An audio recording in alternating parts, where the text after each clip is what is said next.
السلام علیکم، A1 T V کے ساتھ میں ہوں عروج فخر۔ شامل کریں گے news headlines. Lahore P T I کا جلسہ، مویشی منڈی کاہینہ میں تیاریاں۔ وزیر اعلیٰ کے پی علی امین گنڈا پور پشاور موٹر وے پہنچ گئے۔ قافلوں کو صوابی انٹرچینج پر جمع ہونے کی ہدایت۔ رکاوٹیں ہٹانے کے لیے مشینری کا انتظام۔ اٹا کے قریب انٹرچینج سے کنٹینرز ہٹا دیے گئے۔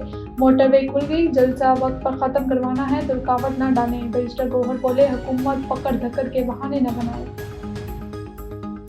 جلسے کا وقت سپہر 3 سے شام 6 بجے ہوگا۔ سزا یافتہ شخص کا آڈیو یا ویڈیو پیغام نہیں دیا جائے گا۔ علی امین کو سخت زبان کے استعمال پر معافی مانگنا ہوگی۔ ریاست مخالف نعروں بیانات کی اجازت نہیں ہوگی۔ کوئی اشتہاری مجرم جلسے میں شرکت نہیں کرے گا۔ باہر سے آنے والے قافلے معمولات زندگی میں خلل نہیں ڈالیں گے۔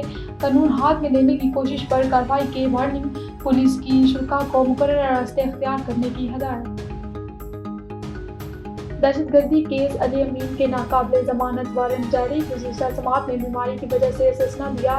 4 دن بعد جلسے میں ملزم کی طبیعت بالکل ٹھیک نہیں تھی۔ باسط قیوم اور راشد حفیظ کے لیے وارنٹ گرفتاری جاری۔ محمد تنویر بٹ مسلسل غیر حاضری پر اشتہاری قرار۔ جوڈیشل کمپلیکس حملہ، علی امین گنڈا پور کی درخواست سے ضمانت خارج۔ پی ٹی آئی رہنماؤں کارکنان کی نظر بندیاں کل عدم قرار۔ تحریک انصاف کی لاہور ہائی کورٹ میں درخواست دائر۔ نظر بند افراد کو رہا کرنے کا حکم دیا جائے۔ درخواست میں استدعا۔